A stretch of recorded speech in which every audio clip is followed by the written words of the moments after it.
Control coordination को भैया शुरू करते हैं फटाफट से कर दिया जाए शुरू। मिस्टर बीस्ट के पास 100 प्ले बटन है।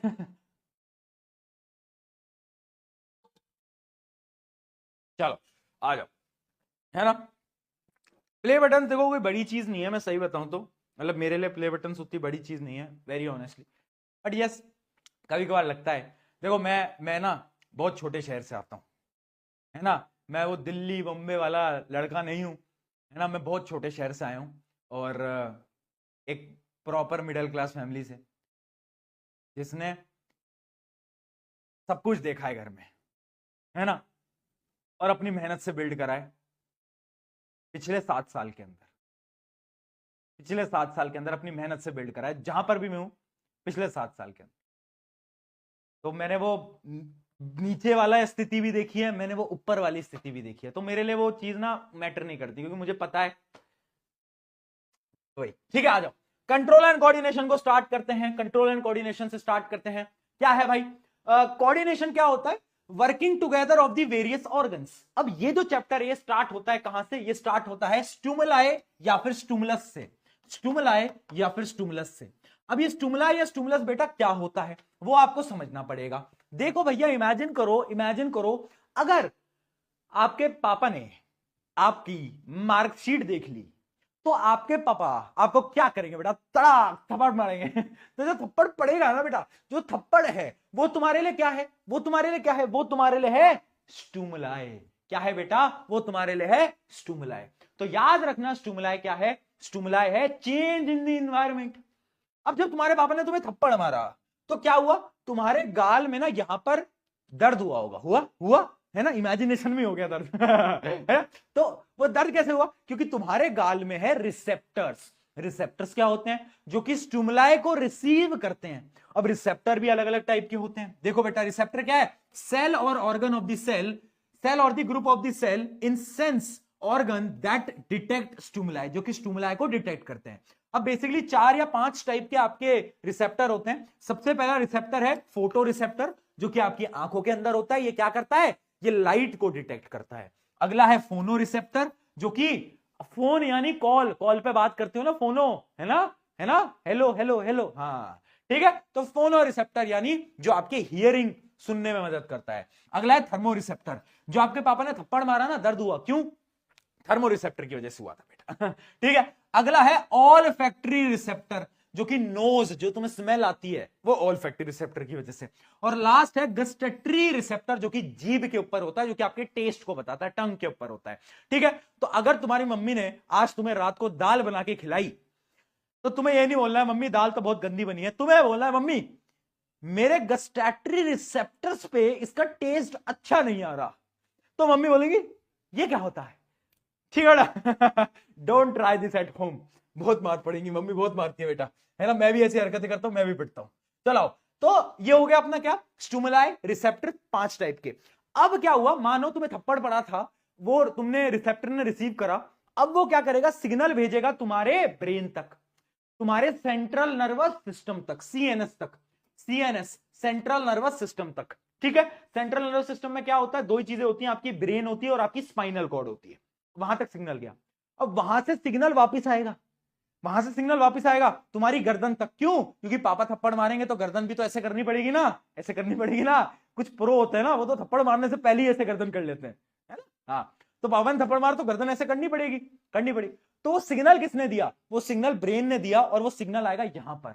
तो ये जो मसल है ना, जो कि मूव करेंगे, उन मसल को अपन बोलते हैं इफेक्टर, यानी part of the body that respond to the impulse sent by the nervous system. यानी जो रिस्पॉन्ड कर रहा है, वो मसल का पार्ट जो कि रिस्पॉन्ड कर रहा है, वो मेरा कहलाता है इफेक्टर। ठीक है। और इफेक्टर के बाद आखिरी चीज है रिस्पॉन्स। पापा ने थप्पड़ मारा, मैंने गर्दन ये करा, तो ये मेरा पूरा का पूरा रिस्पॉन्स था।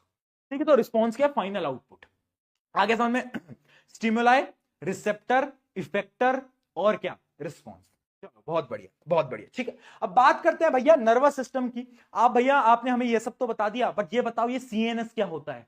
तो देखो, आपकी जो नर्वस सिस्टम है ना ह्यूमन बॉडी का, वो 2 टाइप का है। एक होता है सेंट्रल नर्वस सिस्टम, और एक होता है पेरिफेरल नर्वस सिस्टम, जिसको हम पीएनएस भी बोलते हैं। ठीक है। अब अगर मैं सेंट्रल नर्वस सिस्टम की बात करूं, तो 2 ही चीजें होती हैं। ब्रेन और स्पाइनल कॉर्ड। और अगर मैं पेरिफेरल नर्वस सिस्टम की बात करूं तो इसमें आपकी नर्व्स होती हैं, यानी ये नेटवर्क होता है। आपकी बहुत सारी नर्व्स होती है ना, नर्व्स जिनको हम नस बोलते हैं, नर्व्स, बहुत सारी नर्व्स होती हैं आपकी बॉडी के अंदर। और इनके मैं आपको दो एग्जांपल देता हूं। एक होता है आपका क्रैनियल नर्व। क्रैनियल नर्व वो होती है जो कि आपके ब्रेन से निकलती हैं, जो आपके ब्रेन से पूरी बॉडी में जाती हैं, उनको अपन बोलते हैं क्रैनियल नर्व्स। एक होती है आपकी स्पाइनल नर्व्स, जो कि आपके स्पाइनल कॉर्ड से निकलती हैं। और एक और होती है वैसे, है ना, जो कि होती है आपकी विसरल नर्व्स। एक होती है आपकी विसरल नर्व्स।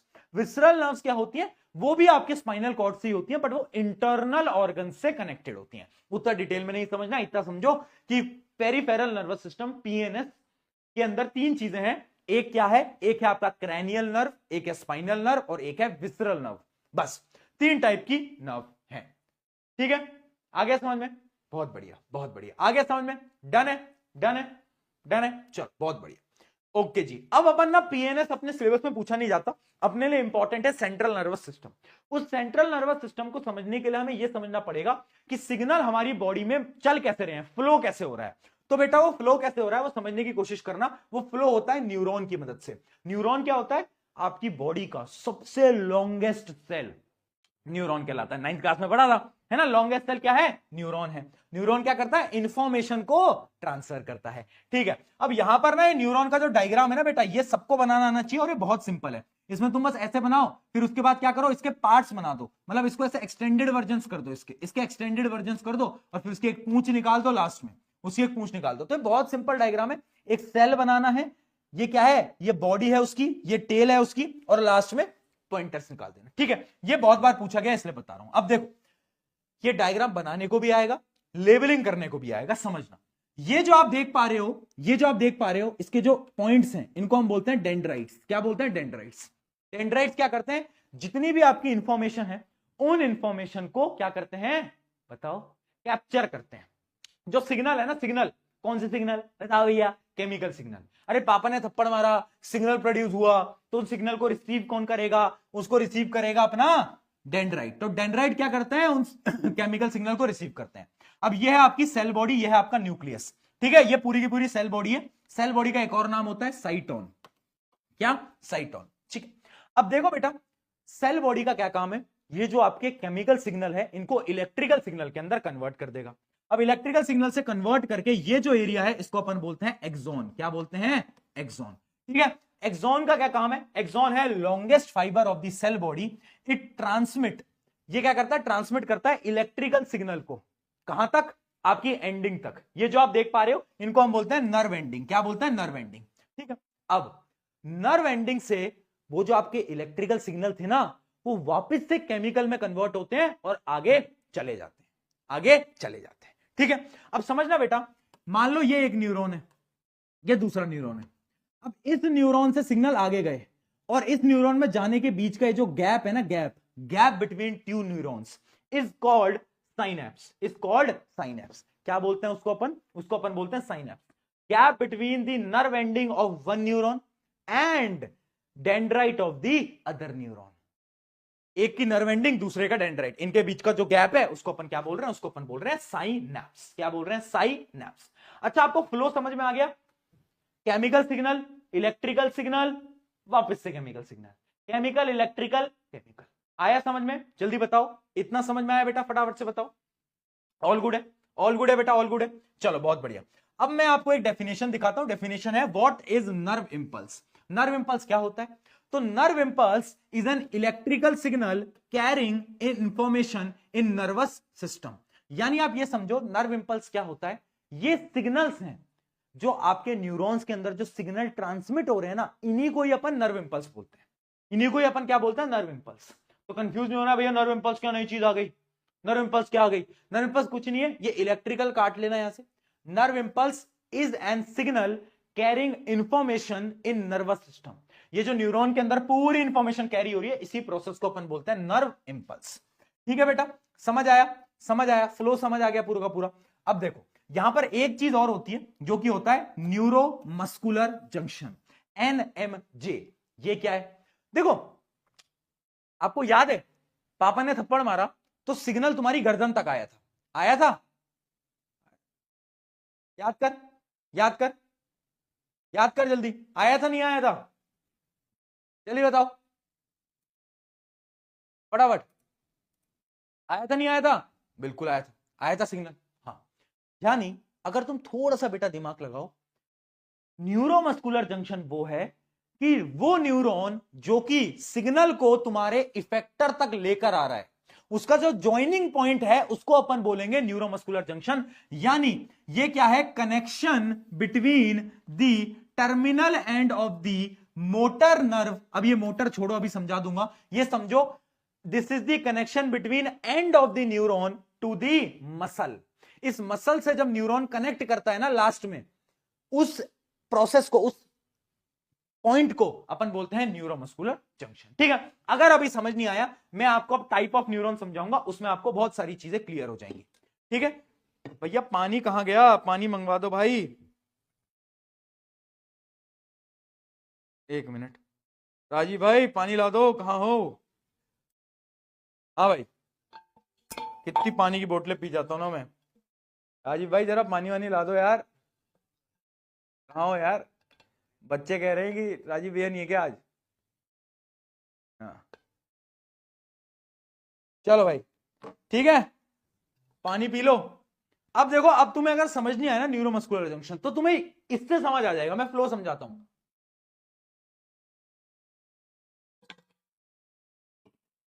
देखो, टाइप ऑफ न्यूरॉन 3 टाइप के हैं, कैसे याद करोगे? सिम, सिम से याद करोगे। किससे बेटा? सिम, सिम तो आती है ना मोबाइल फोन में, सिम है ना सबके पास, सिम। यानी दिमाग लगाओ, दिमाग लगाओ, क्या हो गया भाई, दिमाग लगाना बेटा ध्यान से। हाँ, सिम, सिम यानी आपका वो न्यूरॉन, देखना बेटा, आपका वो न्यूरॉन जो कि रिसेप्टर है ना, अब पापा ने थप्पड़ मारा तो रिसेप्टर से सिग्नल कहां जाएगा? सीएनएस तक जाएगा, सेंट्रल नर्वस सिस्टम तक जाएगा। तो जो सीएनएस तक सिग्नल को लेके जाएगा वो होगा एस, एस यानी सेंसरी न्यूरॉन, सेंसरी न्यूरॉन। ठीक है, सेंसरी न्यूरॉन। अगली चीज देखो, अब सीएनएस से जो सिग्नल को वापस लेकर आएगा कहां तक? इफेक्टर तक। इफेक्टर याद है? इफेक्टर, इफेक्टर तक सिग्नल कौन लेकर आएगा? वो होगा आपका एम, एम यानी मोटर न्यूरॉन, मोटर न्यूरॉन। और सेंसरी न्यूरॉन और मोटर न्यूरॉन के जो बीच का कनेक्शन है उसको अपन बोलते हैं इंटर न्यूरॉन या फिर रिले न्यूरॉन। दोनों इसके नाम होते हैं बेटा, है ना, इंटर न्यूरॉन भी इसका नाम होता है। ठीक है, इसलिए आपको याद रखना है सिम, एस यानी सेंसरी, ये है आपका इंटर न्यूरॉन, एम यानी क्या? आपका मोटर न्यूरॉन। क्या हो गया भाई? भाई यार परेशान करते हो यार तुम यार क्लास के बीच में यार, भाई क्लास, क्लास के पढ़ाने नहीं देते यार बच्चों, क्या करूं मैं बताओ? हाँ ठीक है, तो ये क्या है आपका, याद रखना, सिम, सिम यानी सेंसरी न्यूरॉन। अगला है आपका क्या? लास्ट का मोटर न्यूरॉन, बीच का है इंटर न्यूरॉन। अब देखो बेटा, मैंने आपको क्या बताया, पहले सिग्नल को कौन लेके जाएगा? सेंसरी, लास्ट में वापस कौन लाएगा? मोटर, और बीच का कौन है? Inter neuron. अब आ गया समझ में? चलो आ जाओ, आ जाओ। अब देखना बेटा, वॉलेंट्री एक्शन, इनवॉलेंट्री एक्शन और रिफ्लेक्स एक्शन के बीच में कुछ गैप है। क्या ये गैप पूछा जा सकता है भैया? डिफरेंस पूछा जा सकता है? मैं आपको बताता हूं, इन दोनों का डिफरेंस बिल्कुल पूछा जा सकता है। मैं आपको समझाता हूं, वॉलेंट्री क्या है? जो कि हम कंट्रोल कर सकते हैं। वॉलेंट्री एक्शन वो है जो कि वी कैन कंट्रोल, है ना, जैसे मैं चल रहा हूं, मैं पढ़ा रहा हूं, है ना भैया, उससे चैट करना भी वॉलेंट्री है क्या? क्योंकि वो तो मैं कंट्रोल नहीं कर पा रहा हूं, वो बेटा वो वॉलेंट्री है, बट तुम्हारा दिमाग तुम पे हावी हो चुका है। ठीक है, हाँ, तो वो है तो वॉलेंट्री, तो वॉलेंट्री एक्शन है जो कि तुम कंट्रोल कर सकते हो। इसमें आपका ब्रेन इन्वॉल्व होता है, आप सोच कर ये काम सारे कर रहे होते हो। ठीक है, जैसे वॉकिंग, राइटिंग, स्पीकिंग। इनवॉलेंट्री वो है जो कि आप कंट्रोल नहीं कर सकते, जैसे आपका हार्ट बीट चलता रहेगा, चलता रहेगा, वो आप कंट्रोल नहीं कर सकते। बट ये समझना, इसमें भी दिमाग इन्वॉल्व होता है। आपके जो इनवॉलेंट्री एक्शंस होते हैं उनमें भी आपका ब्रेन जो होता है वो इन्वॉल्व होता है। इसका क्या है? Heart beat, digestion, breathing. ठीक है, अब बात आती है रिफ्लेक्स की। रिफ्लेक्स क्या होता है? This is the sudden action. जब भी कोई स्टिमुलाई आएगी ना और उसके बीच में कुछ अचानक से हो गया, उसको अपन बोलते हैं क्या? Reflex action. उसको अपन बोलते हैं क्या? Reflex action. ठीक है, क्या बोलते हैं? Reflex action. अचानक से पापा ने थप्पड़ मारा, गर्दन अचानक से हो गई, रिफ्लेक्स एक्शन। गर्म पानी को छुआ, हाथ पीछे हो गया, रिफ्लेक्स एक्शन। अब ये रिफ्लेक्स एक्शन अलग पता है क्यों है? क्योंकि इसके अंदर ब्रेन डायरेक्टली इन्वॉल्व नहीं होता। याद रखना, brain is not directly involve. ये बहुत इंपॉर्टेंट है, बहुत इंपॉर्टेंट है, समझे ना इस बात को, ठीक है। तो ब्रेन इज नॉट डायरेक्टली, आया समझ में, आया समझ में, क्या है बात क्लियर हुई, जल्दी बताओ, आया, डन। यहां पर कौन इन्वॉल्व होता है भैया, फिर यहां पर इन्वॉल्व होता है आपका स्पाइनल कॉर्ड। अब रिफ्लेक्स एक्शन से भैया एक बड़ा ही जरूरी सवाल आता है, वो है, देख लो क्वेश्चन भी लिखा है और यही क्वेश्चन पेपर के अंदर आ जाता है क्या, what is reflex action, describe the pathway with the help of diagram, यही आता है बेटा बार बार। तो भैया क्या होता है reflex action, involuntary automatic response to a stimuli, ठीक है। अब इस प्रोसेस को आपको, इस डायग्राम को आपको याद रखना, बहुत सिंपल डायग्राम है, मैंने अभी ये जो आपको बताया, मान लो आपने गर्म चीज को टच करा, तो आपके जो रिसेप्टर्स हैं उनसे सिग्नल जाएगा आपके स्पाइनल कॉर्ड तक, कौन लेके जाएगा बताओ, सिम, सिम यानी सेंसरी न्यूरॉन, फिर इनके बीच में होगा इंटर न्यूरॉन, और वापस कौन लेकर आएगा, वापस लेकर आएगा आपके मसल्स तक मोटर न्यूरॉन, ठीक है, और हाथ को आप पीछे कर लोगे। अब ब्रेन का कोई इन्वॉल्वमेंट नहीं है, बट क्या ब्रेन का बिल्कुल इन्वॉल्वमेंट है या बिल्कुल नहीं है, ब्रेन का इनडायरेक्ट इन्वॉल्वमेंट होता है। क्या होता है, ब्रेन का बेटा इनडायरेक्ट इन्वॉल्वमेंट हो रहा होता है। कैसे होता है, एक कहानी समझना, बहुत सिंपल सी कहानी है कि भाई इमेजिन करो तुम बचपन में मम्मी का जो, मम्मी रोटी सेकती थी, तवा होता था ना, तवा, बचपन में सबने एक बार तवे पे हाथ जरूर लगाया है, मम्मी से पूछना अपनी, उनको याद होगा, लगाया नहीं लगाया, बट उसके बाद तुमने उस तवे पे कभी हाथ नहीं लगाया, क्यों, क्योंकि जो सिग्नल होते हैं ना रिफ्लेक्स एक्शन के, वो आपके ब्रेन के पास जाते हैं, आपके ब्रेन के पास मैसेज जाता है कि यार ये जो है ना हाथ लगाने से ना गर्म लगता है, दर्द होता है, पेन होता है, और इस वजह से आप कभी वापस हाथ नहीं लगाते, ठीक है। तो ये बहुत इंपॉर्टेंट है, याद रखना, डायरेक्टली इन्वॉल्व नहीं होता ब्रेन, बट इनडायरेक्टली होता है। कैसे होता है, मैसेज जो है वो ब्रेन तक जाता है, मैसेज जो है वो ब्रेन तक जाता है। अब यहां पर एक चीज आ जाती है बेटा, क्या, रिफ्लेक्स आर्क। रिफ्लेक्स आर्क क्या होता है, ये जो पूरा पाथवे है ना, इंफॉर्मेशन ट्रेवल का जो पाथवे है, इस पूरे पाथवे को अपन बोलते हैं रिफ्लेक्स आर्क, यानी direct nerve pathway from sensory neuron to spinal cord, ठीक है, जो पूरा पाथवे, और फिर स्पाइनल कॉर्ड से वापस मोटर न्यूरॉन लेके आता है, वो पूरा पाथवे अपना कहलाता है रिफ्लेक्स आर्क। क्या हमें रिफ्लेक्स एक्शन समझ आया पूरा का पूरा, जल्दी बताओ, हाँ या ना के अंदर बताएंगे, जल्दी जल्दी जल्दी बताओ बेटा, फटाफट से चार्ट के अंदर यस या नो लिखो, यस या नो लिखो, यस या नो लिखो। क्वेश्चन देख लो, reflex arc continues to be more efficient for a quick response, ऐसा सवाल आता है, ऐसा सवाल आता है।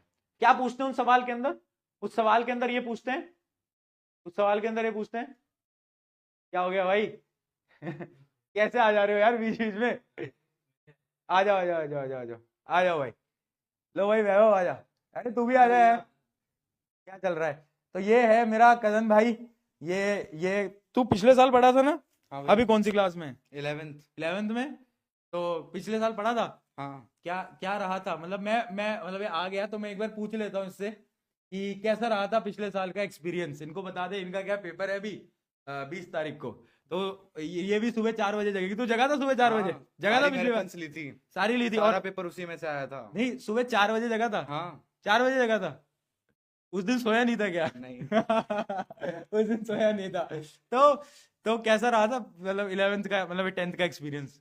काफी अच्छा था, मतलब जो आपने मैराथन कराई सारा पेपर उसी में से आ रहा नहीं था। ये जो 4 बजे वाली थी, काफी मतलब हेल्पफुल थी। 4 बजे वाले से सारा हाँ, रिवीजन वगैरह सब हो उसी गया, में से आया था। सब वो तो आता ही है, पर वो बोलते नहीं है, ऐसे ऐसे नहीं बोलना होता, ऐसे नहीं बोलना, हाँ, पर हाँ, तो मतलब सही रहा ना वैसे, हाँ मतलब ये जो था, मतलब 10th का जो पूरा जर्नी वर्नी थी, सही थी सारी, चलो बढ़िया है, हाँ उन्हें आके बोल देते उन्हें चुप कराने के लिए। नहीं तो इनको भी ऑल द बेस्ट बोल दे यार, इनका पेपर है, all the best guys. All the best कर देंगे ना, ये भी आ जाएंगे सुबह 4 बजे, है ना ठीक है भाई, चलो आ जाना सुबह, आ जाना सुबह, कितने बजे आ जाना, 4 बजे चलो, कहां पर थे हम, कहां पर थे हम, क्या, अरे यार मोदी जी का क्या मैसेज आ रखा है, क्या लोग है, मोदी जी का क्या मैसेज आ रखा है, ये लिख रहे हैं मोदी जी के मैसेज आ रखे हैं बहुत सारे बस पूरी सुपर टॉप निशान लेके बदल में। चलो चलो चलो, बहुत बढ़िया बहुत बढ़िया। आ जाइए, रिफ्लेक्स आर्क कर रहे थे हम। देखो ऐसा सवाल आता है बेटा थोड़ा सा logical, reflex arc continuous to be more efficient for quick responses. यानी आप समझने की कोशिश करना बेटा कि जो रिफ्लेक्स आर्क होता है ना, वो कैसे ज्यादा एफिशिएंट है, कैसे वो मदद कर रहा है। बताओ भाई, how it is more efficient. इसका आंसर क्या लिखोगे? इसका आंसर आपको ना पूरा रिफ्लेक्स क्वेश्चन समझा के आना है इसके अंदर कि रिफ्लेक्स में क्या होता है, ब्रेन डायरेक्टली इन्वॉल्व नहीं होता, इंफॉर्मेशन स्पाइनल कॉर्ड पे आती है और रिस्पॉन्स जल्दी आ जाता है। इससे क्या होता है, जो मोशन होता है वो फास्ट होता है। हाथ तुमने जल्दी हटा लिया, हाथ तुमने जल्दी हटा लिया, हाथ तुमने जल्दी हटा लिया, ठीक है। परसेंटेज, इसकी परसेंटेज कितनी थी मुझे खुद को याद नहीं आ रही यार, पूछूंगा अभी अभी, शायद गया नीचे। परसेंटेज मुझे खुद को याद नहीं आ रही उसकी ना, मेरे कजन भाई था मेरा, परसेंटेज पता नहीं कितनी थी उसकी, अच्छी आई थी, अच्छी परसेंटेज थी। साइंस में तो बहुत अच्छे मार्क्स थे, बहुत कम नंबर ही कटे थे साइंस में तो, है ना। इंग्लिश हिंदी कमजोर थी इसकी, साइंस में तो इसके शायद 2-3 नंबर ही कटे होंगे, है ना। हाँ, परसेंटेज तो मुझे खुद को याद नहीं आ रही, ठीक है। हाँ, तो रिफ्लेक्स एक्शन क्या था? Reflex action is an automatic और स्पॉन्टेनियस रिस्पॉन्स। याद रखना, पूरा का पूरा जो प्रोसेस है आपको बस वो समझाना था, और ये फास्ट प्रोसेस होता है आपको ये समझाना था, ठीक है बेटा। आ गया समझ में? लिख दोगे आंसर? चलो, अब आ जाता है ब्रेन। अब आ गए हम दिमाग की तरफ, और दिमाग जो है वो थोड़ा सा कम है ना। जली को आग कहते हैं, भुजी को राग कहते हैं, और जो बेटा तुम्हारे पास नहीं है उसको हम दिमाग कहते हैं, ठीक है। हाँ, तो दिमाग है अपने पास। अब देखो, अब ये सेंट्रल नर्वस सिस्टम के अंदर अपन क्या करने वाले हैं, अपन ब्रेन को पूरा पढ़ने वाले हैं। मैं आपको वो पढ़ाता हूं जो इंपॉर्टेंट है। देखो, ब्रेन के 3 पार्ट हैं, एक है फोर ब्रेन, एक है मिड ब्रेन, एक है हाइंड ब्रेन। क्वेश्चन कहां से आएंगे? क्वेश्चन आएंगे हाइंड ब्रेन में से, हर बार वहीं से आते हैं। पर मैं आपको फोर ब्रेन बता देता हूं। फोर ब्रेन का जो सबसे बड़ा पार्ट है वो कहलाता है सेरिबेरम। सेरिबेरम भैया, डायग्राम इंपॉर्टेंट है क्या? देखो, पूछा नहीं जाता, ज्यादातर नहीं पूछा जाता, बट एक बार प्रैक्टिस कर लेना, ठीक है। थोड़ी बहुत हल्की हल्की प्रैक्टिस कर लेना, ज्यादा नहीं पूछा जाता। सेरिबेरम जो है वो क्या होता है? वो सबसे बड़ा पार्ट होता है, यही आपके ब्रेन का थिंकिंग पार्ट होता है। क्या होता है? Thinking part. Thinking part of the brain को हम क्या बोलते हैं? सेरिबेरम। उसके अलावा फोर ब्रेन के और भी पार्ट होते हैं, जैसे कि आपका हाइपोथैलेमस और थैलेमस। हाइपोथैलेमस और थैलेमस। अब ये जो हाइपोथैलेमस है ना बेटा, इसका काम पता क्या होता है? इसका मेन जो काम है वो होता है आपकी हंगर को कंट्रोल करना। आपको कितनी भूख लगेगी वो कौन कंट्रोल करेगा? वो आपका ये कंट्रोल करता है, ठीक है, ये करेगा, है ना। हाँ, ये करेगा आपका, डन डन डन डन, ठीक है। तो यानी हाइपोथैलेमस क्या है? आपकी हंगर को कंट्रोल करने वाला है। तो इसके 3 पार्ट है, सेरिबेरम, हाइपोथैलेमस और थैलेमस, ठीक है। जितने जितने सवाल पूछे जाते हैं बेटा वो बताता चल रहा हूं। अगली चीज, ये जो बीच वाला एरिया तुम देख पा रहे हो इसको हम बोलते हैं मिड ब्रेन। मिड ब्रेन क्या करता है बेटा? मिड ब्रेन का बस एक छोटा सा काम है कि ये फोर ब्रेन और हाइंड ब्रेन को आपस में कनेक्ट करता है। क्या करता है? कनेक्ट करता है, और कुछ कुछ इनवॉलेंट्री एक्शंस में मदद करता है। जैसे कि फॉर एग्जांपल प्यूपिल का साइज, कल पढ़ाया था प्यूपिल, कल पढ़ाया था, किस किस को याद है? ओए, प्यूपिल याद है नहीं याद है? जल्दी बताओ, प्यूपिल याद है? प्यूपिल याद है नहीं याद है? हाँ, बहुत बढ़िया, चलो याद है। तो प्यूपिल के साइज को जैसे कंट्रोल करना। और अब आ जाता है हाइंड ब्रेन। ये जो हाइंड ब्रेन है ना बेटा, ये बहुत इंपॉर्टेंट है। अब भैया, हाइंड ब्रेन के 3 पार्ट होते हैं, याद ही नहीं होते। मैं तुमसे क्या बोल रहा हूं, हाइंड ब्रेन को याद करने के लिए तुम याद करो, तुम्हें मान लो तुम ले रहे हो अगले साल पीसीएम। पीसीएम ले रहे हो, कुछ कुछ बच्चे पीसीएम ले रहे हो, फिर मैं हूं ना, ठीक है, पीसीएम। तो पीसीएम ले रहे हो तो ऐसे याद करना, हाइंड ब्रेन के 3 पार्ट है। पीसीएम, पीसीएम क्या है?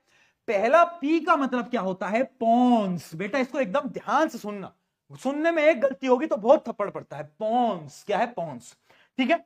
सी यानी सेरिबेलम, बैरम नहीं, बेलम। और एम यानी मेड्यूला, मेड्यूला। अब भैया याद कैसे होगा, इसके काम कैसे याद होंगे? मैं कह रहा हूं उसके लिए भी ट्रिक है। ये क्या है? सी यानी सेरिबेलम। सेरिबेलम में देखो क्या आ रहा है, बेलम से मिलता जुलता क्या आ रहा है? बेलम से मिलता जुलता होता है बैलेंस। यानी सेरिबेलम क्या करेगा? आपको बैलेंस कराने में मदद करेगा, है ना। मैं इधर चला, मैं उधर चला, तो यानी आपको बैलेंस कराने में मदद करता रहता है। आपका जो पोस्चर है बॉडी का कौन मेंटेन करता है? सेरिबेलम। अगली चीज आ जाती है ये, सेरिबेलम तो क्लियर हो गया। अब देखो बेटा क्या, अब आप थोड़ा सा दिमाग लगाना और देखना मेड्यूला। मेड्यूला क्या करता है? मेड्यूला में आ रहा है एम। मेड्यूला से मिलता जुलता कोई शब्द बताऊं मैं? मेड्यूला से मिलता जुलता शब्द है मेडिसिन। मेडिसिन है या नहीं है? मेडिसिन। अब मेड्यूला ना मेडिसिन की तरह होता है। अब ऐसे समझो, मेडिसिन आप कब लेते हो? याद करने की ट्रिक बता रहा हूं। मेड्यूला यानी मेडिसिन। मेडिसिन हम कब लेते हो? जब आपको वॉमिट आ रही होती है, वॉमिट, है ना, वॉमिट आ रही होती है, या फिर आपका ब्लड प्रेशर हाई हो जाता है ना, तो मेड्यूला का बेटा यही काम होता है। मेड्यूला क्या करता है? मेड्यूला आपके ब्लड प्रेशर, वॉमिटिंग, इन सारी चीजों को क्या करता है? कंट्रोल करता है। ठीक है, कौन करता है? मेड्यूला। कैसे याद करोगे? मेडिसिन से। ठीक है, कैसे याद कर? ठीक है। उसके अलावा मेड्यूला का एक और काम है, मेड्यूला जो है ना वो सबसे नीचे होता है, तो ये स्पाइनल कॉर्ड से कनेक्ट भी होता है। तो अगर कोई पूछे कि कौन सा पार्ट है हाइंड ब्रेन का जो कि स्पाइनल कॉर्ड से कनेक्ट होता है, तो वो होगा आपका हमेशा, बहुत बढ़िया, क्या होगा? मेड्यूला। चलो भाई, आ गया, क्लियर है। अब एक बच गया अपना पॉन्स। अब ये पॉन्स का बेटा क्या काम होता है? पॉन्स का आप एक काम बस याद कर लो, जो कि है रेगुलेशन ऑफ रेस्पिरेशन, है ना। रेस्पिरेशन की जो रेगुलेशन है वो पूरा का पूरा याद रखना है। ठीक है, रेस्पिरेशन आ गया, रेस्पिरेशन, बहुत बढ़िया, बहुत बढ़िया, बहुत बढ़िया, बहुत बढ़िया। चलो, डन डन डन डन, ठीक है, हाँ आ गया, क्लियर, क्लियर है बेटा। ये याद रहेगा पूरा का पूरा। Fore brain, mid brain, hind brain, hind brain के पार्ट्स भी बता दिए मैंने। अब दिमाग मत लगाना, कनेक्ट कौन करता है? मेड्यूला, पीसीएम, बहुत बढ़िया। मेड्यूला यानी मेडिसन, चलो, है ना, ये पूरा का पूरा वही फंक्शन है। फोर ब्रेन का देखो, सेरिबेरम होता है, थैलेमस होता है, हाइपोथैलेमस होता है। थैलेमस क्या करता है? मैंने बताया, हंगर को कंट्रोल करता है, बॉडी टेम्परेचर को मेंटेन करता है। ठीक है, उसके अलावा मिड ब्रेन का कुछ ज्यादा कोई काम नहीं आता, मैंने आपको बता दिया, वो कनेक्ट करता है। क्या करता है? कनेक्ट करता है। ठीक है, चलो, अब यहां पर एक क्वेश्चन जो कि पेपर में बेटा बहुत ज्यादा चांसेस है पूछे जाने की, वो क्या है? How are delicate tissues like brain and spinal cord is protected. बहुत बार ये सवाल पेपर में आएगा, यानी आएगा। ठीक, कैसे ब्रेन और स्पाइनल कॉर्ड को प्रोटेक्ट कर सकते हैं? तो इसमें आप याद करो, पहले मैं ब्रेन की बात कर रहा हूं। ठीक है, अब जो आपका ब्रेन होता है, सबसे पहले उसके पास स्कल होता है। क्या होता है? सबसे पहले उसके पास क्या होता है? स्कल, है ना। उसके पास क्या होता है? स्कल होता है, स्कल, है ना, या फिर आप बोल सकते हो क्रैनियम होता है, क्रैनियम, एक स्कल होता है पूरा का पूरा। उसके बाद उसके पास ना लेयर्स होती हैं, लेयर्स। उन लेयर्स को हम बोलते हैं मेनिंग्स। क्या बोलते हैं बेटा? उन लेयर्स को अपन बोलते हैं मेनिंग्स। क्या बोलते हैं? मेनिंग्स। इसका एक बार डिटेल में कहीं आंसर लिखा है ना, तो मैं आपको डिटेल में दिखाता हूं, क्योंकि ये क्वेश्चन बहुत बार पूछा गया। अच्छा, नहीं लिखा है, कोई नहीं, मैं आपको बता देता हूं। पहली चीज बेटा याद रखो, क्या होता है इसके पास? एक तो क्रैनियम होता है। क्रैनियम क्या है बेटा? क्रैनियम यही है आपका जो बोनी स्ट्रक्चर है। दूसरा पॉइंट, इसके पास होता है लेयर्स। स्कल के अंदर लेयर्स होती हैं, जिनको अपन बोलते हैं क्या? मेनिंग्स। ठीक है, और उन मेनिंग्स के बीच में एक फ्लूइड होता है। क्या होता है? फ्लूइड होता है। उस फ्लूइड को अपन क्या बोलते हैं? CSF, यानी सेरिबेरो स्पाइनल फ्लूइड। अब यह क्या काम करता है? अगर तुम्हारा सर कहीं लग जाता है तो शॉक से बचाता है आपके ब्रेन को। तो पहला क्या है? क्रैनियम, मेनिंग्स, मेनिंग्स के बीच में CSF। ठीक है, अगर हम बात करें स्पाइनल कॉर्ड की, तो स्पाइनल कॉर्ड किससे प्रोटेक्टेड होता है? आपके वर्टिब्रल कॉलम्स, हड्डियां होती है ना, रीढ़ की हड्डियां, वर्टिब्रल कॉलम होती हैं। फिर इसके अंदर भी मेनिंग्स होता है, और मेनिंग्स के बीच में CSF होता है। वही सेम चीज है, वही सेम चीज है, एक मिनट, वही सेम चीज है। आगे समझ में? चलो, डन। CSF आ गया समझ में? ये क्वेश्चन बार बार बेटा पूछा गया है ना। Which part of the brain is the main thinking part? कौन सा है? सेरिबेरम, बैलम नहीं, Bairam. Responsible for maintaining posture, posture से क्या होता है? बैलम, सेरिबेलम, ऊपर वाला बैरम, ये बैलम। How brain and spinal cord is protected? Question फिर दिखा दिया मैंने, क्वेश्चन फिर दिखा दिया मैंने। ठीक है भाई, चलो आ जाओ। अब बढ़ते हैं अपन कंट्रोल कोऑर्डिनेशन इन प्लांट्स की तरफ, और फिर अपन करेंगे क्या? फिर अपन क्या करेंगे बेटा? बताओ क्या करेंगे?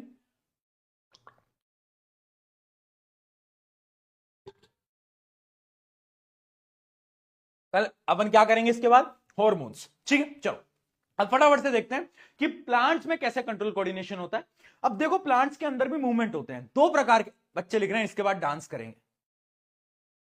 मैं ना तुम्हें ना इतना मारूंगा, प्ले बटन फेंक के मारूंगा, प्ले बटन। ये प्ले, एक तो इतना भारी प्ले बटन, ओ भाई, ये प्ले बटन ना तुम्हें इतना फेंक के मारूंगा ना भाई, मैं मत करा करो।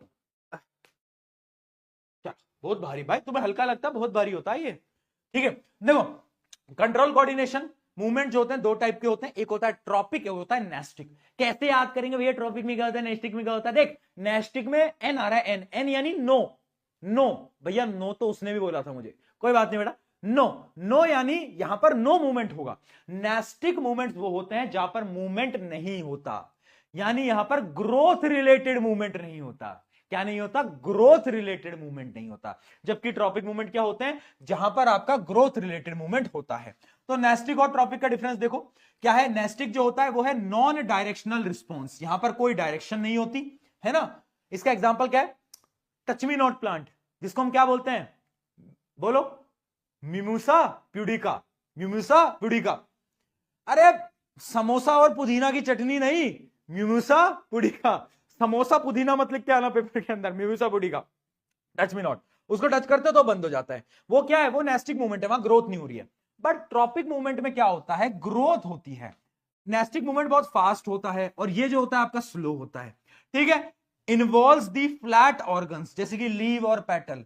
यहां पर क्या होता है, यहां पर सारे प्लांट पार्ट जो होते हैं वो ग्रो करते हैं। ठीक है, एग्जाम्पल क्या है नेस्टिक का, मिमोसा पुडिका। और इसका एग्जाम्पल क्या है, एक प्लांट ग्रो कर रहा है तो ट्रॉपिक मूवमेंट ही तो कर रहा है, उसकी हाइट बढ़ रही है। हाँ, और एक चीज और याद रखना, नेस्टिक मूवमेंट जो होते हैं वो रिवर्सिबल होते हैं, but tropic movements are mainly non reversible. ये नॉन रिवर्सिबल, ये रिवर्सिबल। ठीक है, चलो भाई इतने डिफरेंसेस समझ आ गए। अब देखते हैं बेटा यहां पर कुछ चीजें हैं इंपॉर्टेंट, वो चीज ध्यान से देखना। अब यहां पर ट्रॉपिक मूवमेंट भी ना बेटा कुछ कुछ टाइप के होते हैं, जैसे कि पहला होता है फोटोट्रॉपिज्म। फोटोट्रॉपिज्म का मतलब क्या है, फोटो का मतलब होता है बेटा लाइट। लाइट, अगर एक प्लांट ग्रोथ रिलेटेड मूवमेंट कर रहा है, उस प्लांट की ग्रोथ भी हो रही है, ठीक है, और वो उसका जो स्टिमुलाय है, स्टिमुलाय क्या है, स्टिमुलाय है लाइट। जैसे कि सूरज को देखकर प्लांट सूरज की तरफ ग्रो कर रहा है, तो वो क्या कर रहा है, वो फोटोट्रॉपिज्म दिखा रहा है, यानी स्टिमुलस क्या है, लाइट। अब ये फोटोट्रॉपिज्म भी दो टाइप का होता है, पॉजिटिव नेगेटिव। अगर वो सूरज की तरफ ग्रो कर रहा है तो पॉजिटिव, और अगर वो सूरज के अपोजिट ग्रो कर रहा है तो क्या, नेगेटिव ट्रॉपिज्म। बहुत बढ़िया। अगला आता है हाइड्रोट्रॉपिज्म। अब यहां पर स्टिमुला क्या हो जाएगा, वाटर। अब जो प्लांट होता है ना, उसकी रूट क्या करती है, रूट तो पानी की तरफ ग्रो करती है, यानी वो क्या करती है, पॉजिटिव हाइड्रोट्रॉपिज्म। और जो प्लांट है वो पानी से दूर मूव कर रहा है, तो वो क्या कर रहा है, वो कर रहा है नेगेटिव हाइड्रोट्रॉपिज्म। ठीक है, अगला आ जाता है जियोट्रॉपिज्म। जियो यानी ग्रेविटी। जियो यानी क्या है बेटा, जियो यानी ग्रेविटी। ग्रेविटी कहां पड़ती है, ग्रेविटी ऊपर से नीचे लगती है, ऊपर से नीचे। तो अब तुम खुद सोचो, ऊपर से नीचे अगर मेरी ग्रेविटी लग रही है, ऊपर से नीचे मेरी ग्रेविटी लग रही है, तो अगर मेरा प्लांट ऐसे ग्रो कर रहा है तो वो पॉजिटिव जियोट्रॉपिज्म करेगा, नेगेटिव, नेगेटिव करेगा। अगर मेरा प्लांट ऐसे ग्रो कर रहा है तो वो क्या करेगा, पॉजिटिव जियोट्रॉपिज्म। चलो अगला आ जाता है केमोट्रॉपिज्म। केमोट्रॉपिज्म क्या होता है, growth related movements due to some chemical changes. कुछ केमिकल चेंजेस होते हैं, है ना। इसका एग्जांपल रिप्रोडक्शन में आता है ना, आपको मैं बता भी दूंगा। जब पॉलन ग्रेन आता है और एक पॉलन ट्यूब बनती है, तो वो इसका एक एग्जांपल है। अगला है थिग्मोट्रॉपिज्म। अब देखो थिग्मो का मतलब क्या होता है, थिग्मो का मतलब होता है बेटा टच। टच, जैसे कि आपने मनी प्लांट देखा है, मनी प्लांट के अगर आप पास में डंडा रख देते हो तो उस टच के अकॉर्डिंग ऊपर चढ़ता जाता है, तो वो क्या करता है, वो करता है थिग्मोट्रॉपिज्म। क्या करता है, थिग्मोट्रॉपिज्म। बहुत बढ़िया, thigmotropism is due to touch. Similarly अगर मैं नेस्टिक मूवमेंट की बात करूं तो नेस्टिक मूवमेंट दो टाइप के हैं, थिग्मोनेस्टी और आपका क्या है, फोटोनेस्टी। थिग्मो यानी टच, यानी वो मूवमेंट्स जिनमें कोई ग्रोथ नहीं है और किसकी वजह से हो रहे हैं, टच की वजह से। एग्जांपल मिमूसा पुडिका, समोसा और पुदीना की चटनी ठीक है, मिमूसा पुडिका, समोसा और पुदीना की चटनी बेटा। ठीक है, non directional movement in the response to the touch. आया समझ में बेटा, आया। अगला फोटोनेस्टी। फोटोनेस्टी यानी नॉन ग्रोथ मूवमेंट्स, और किसकी वजह से हो रहा है बताओ, लाइट की वजह से। एग्जांपल बताऊं, कुछ ना फ्लावर्स होते हैं, जैसे कि मैं आपको बताता हूं, एक होता है आपका डेंडेलियन फ्लावर, है ना। डेंडेलियन फ्लावर क्या करता है, वो ना सूरज की तरफ बेंड होता है ना, सूरज की तरफ बेंड होता है वहां पर, बट कोई ग्रोथ नहीं होती, ग्रोथ रिलेटेड मूवमेंट नहीं है। इस वजह से हम उसको बोलते हैं क्या, फोटोनेस्टी। एग्जांपल क्या है, डेंडेलियन। क्या है एग्जांपल, डेंडेलियन। आया समझ में, जल्दी बताओ, आया समझ में, जल्दी बताओ, क्या ये चीज समझ में आ गई, फटाफट से बता दो। ठीक है, चलो बहुत बढ़िया। अब बात करते हैं प्लांट्स के हार्मोन्स की, फिर बात करेंगे एनिमल हार्मोन की। अब जो प्लांट के जो हार्मोन्स होते हैं ना बॉडी के अंदर, उसको अपन बोलते हैं बेटा फाइटो हार्मोन्स। क्या बोलते हैं, फाइटो हार्मोन्स। अब प्लांट्स के हार्मोन क्या करते हैं, सेल को डिवाइड करते हैं, सेल को बड़ा करते हैं, है ना। उसके अलावा सीड जो होता है, सीड, उसकी डोरमेंसी को ब्रेक करते हैं, यानी सीड को ग्रो करने में मदद करते हैं। उसके अलावा कुछ ऐसे भी हार्मोन होते हैं जो कि प्लांट की ग्रोथ को रोकते हैं, जिनको हम बोलते हैं ग्रोथ इनहिबिटर। एक एक करके समझते हैं। देखना बेटा आपको कैसे याद करना है। 3 हार्मोन है जो कि प्लांट की ग्रोथ को बढ़ा रहे हैं, उनको एक साथ याद कर लो। कैसे याद करोगे, कैसे याद करोगे बताओ। पहला है आपका ऑक्सिन, दूसरा है आपका गिबरेलिन, और तीसरा है आपका क्या, साइटोकिनिन। ऑक्सिन, गिबरेलिन, साइटोकिनिन, ये तीनों क्या करते हैं, प्लांट की ग्रोथ को बढ़ाते हैं। क्या करते हैं बेटा, प्लांट की ग्रोथ को बढ़ाते हैं। इनको कैसे याद कर सकते हैं बेटा, याद होगा नहीं होगा बताओ, बताओ। नहीं हो रहा, याद कर लो।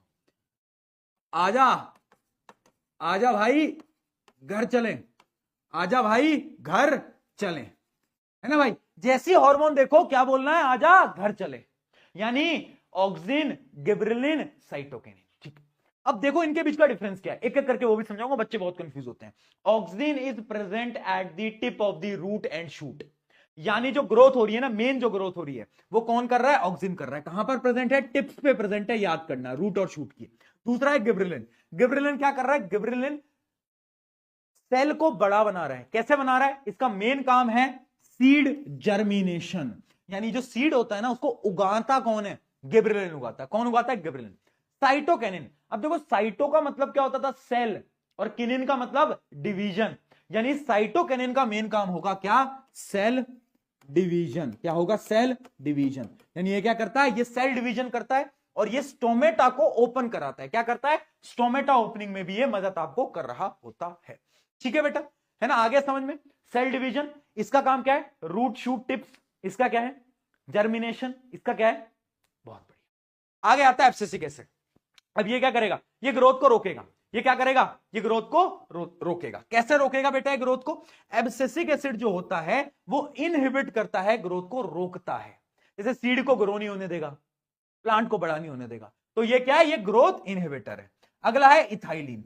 इथाइलिन क्या करता है बेटा, आपके जो फ्रूट्स होते हैं ना उनको, ये एक प्रकार की गैस है, गैस, इथाइलिन गैस, ये आपके फ्रूट्स को पकाती है, फ्रूट्स को पकाती है। एक एग्जांपल बताता हूं, और क्वेश्चन पूछा गया है कि एक मैंगो लिया मैंने, जो कि हरा मैंगो था, उसके अराउंड मैंने पेपर को रैप करा, और 2 दिन बाद वो मैंगो येलो हो गया। क्यों, क्योंकि जब हमने उसको रैप कर दिया ना तो इथाइलिन गैस उसमें से निकलती है, मैंगो में से, और वो इथाइलिन गैस अंदर ही ट्रैप रहती है, और जब वो अंदर ट्रैप रहती है ना तो आपका जो फ्रूट है वो राइप हो जाता है, यानी वो पक जाता है। ये क्वेश्चन पूछा गया था, इथाइलिन क्या करता है, बहुत बढ़िया। आ गया समझ में बेटा, बताओ जल्दी, क्लियर है क्या, क्लियर है क्या, जल्दी बताओ। डन है बेटा, डन है, चलो आ जाओ। है ना, क्वेश्चन क्या है, Raghav potted some germination seed in a pot. He put the cardboard box that was open from one side. He keeps the box in the way that open side of the box forces sunlight in the window. He observed the shoot bend towards the light. देखो ये जो shoot है ये light की तरफ bend कर गई। Which of the tropism does he observe? बताओ भाई कौन सा ट्रोपिज्म है, ऑब्वियस सी बात है, लाइट की वजह से जो ट्रोपिज्म हो रहा है उसको अपन बोलेंगे फोटोट्रोपिज्म। सिंपल, कैसा ट्रोपिज्म है, पॉजिटिव फोटोट्रोपिज्म, याद रखना। चलो अब बात करते हैं बेटा ह्यूमंस के बारे में, और ह्यूमंस हार्मोन्स में फटाफट से पढ़ते हैं। 1 मिनट पानी पी लूं।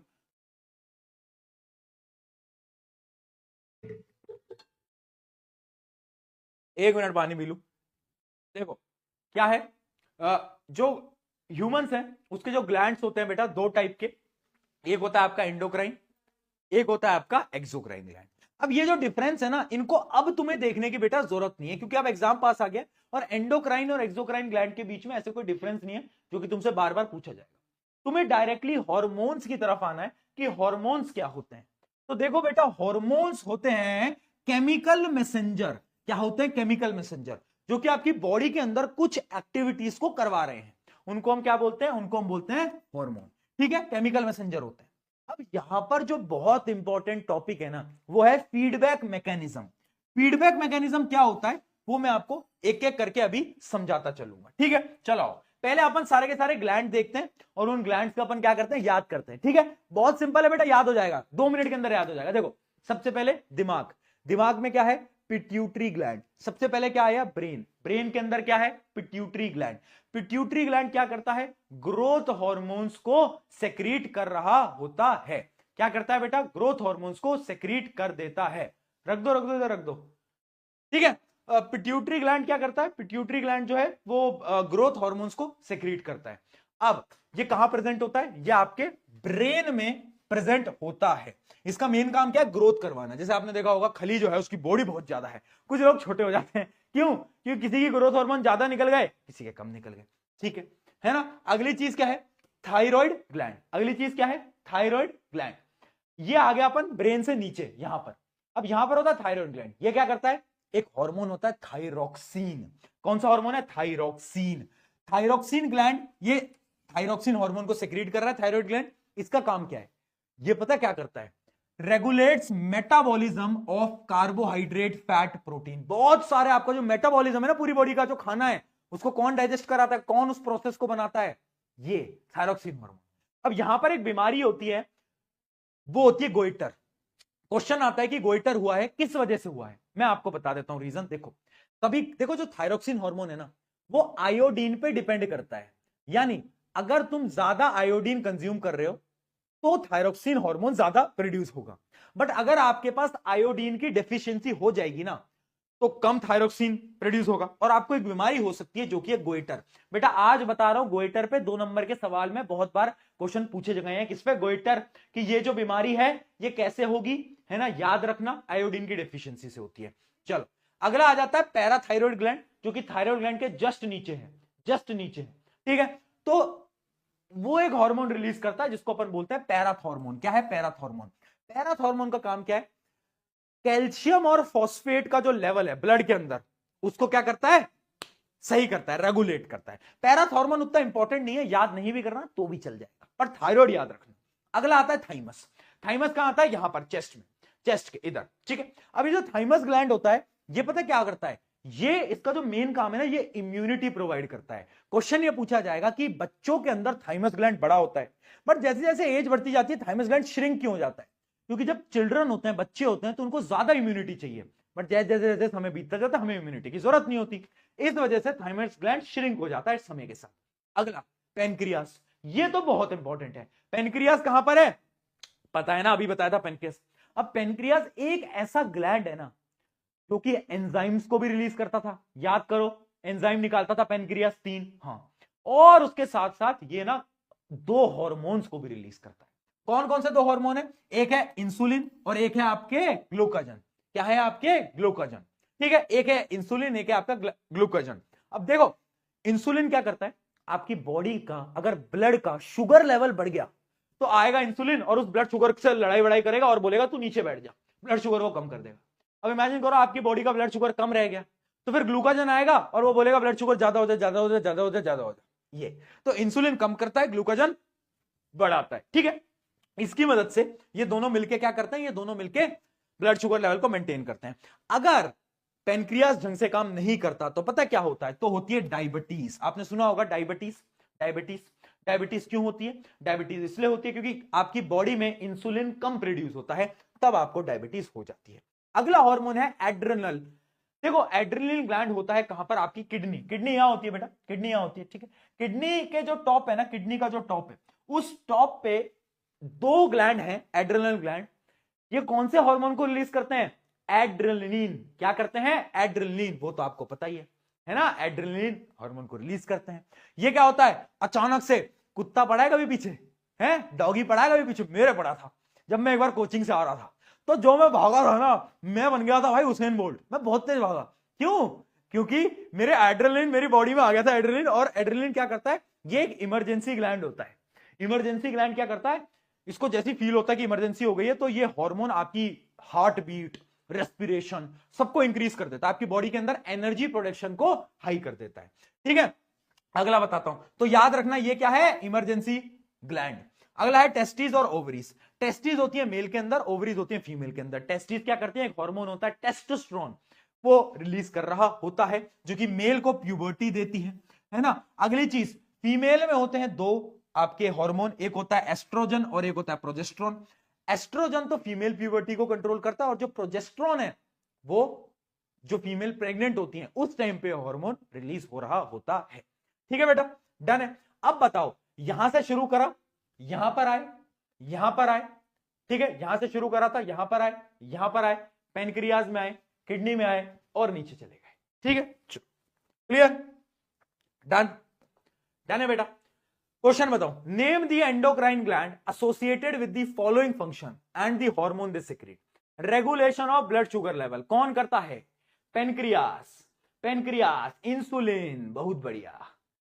Growth and development of the body, pituitary gland, growth hormone. Fight and flight response, fight लड़ाई में कौन काम आता है?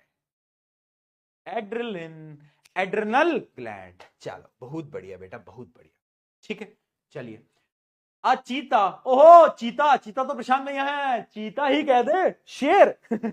चलो, cheetah on seeing a prey moves towards him. ठीक है भाई, एक चीता है, उसने क्या देखा? प्रे को देखा, वो उसकी तरफ मूव करा at very high speed. What causes the movement in its muscle? अचानक उसके पास इतनी एनर्जी कैसे आई? उसने अपनी आंखों से देखा, उसने बोला अपनी आंखों से कि यहां पर तो प्रे है, तो उसने अपनी रिसेप्टर की मदद से इंफॉर्मेशन को अंदर लिया। फिर क्या करा उसने? देखो बेटा क्वेश्चन इंपॉर्टेंट है, पूछ रहा है पूरा का पूरा बताओ कि वो कैसे भाग पाया। तो सबसे पहले उसने उसको देखा, तो रिसेप्टर से इंफॉर्मेशन गई ब्रेन तक, ब्रेन ने रिस्पॉन्स दिया उसके हाथ पैर पे कि भागना है, और फिर आपके एड्रेनल हार्मोन जो है वो, एड्रेनलिन जो है वो सेक्रेट हुआ, और फिर वो भागने लगा बहुत तेज। ठीक है, चलो डन है भाई, डन है। चलो इसी के साथ बेटा आपका ये चैप्टर भी हो जाता है समाप्त।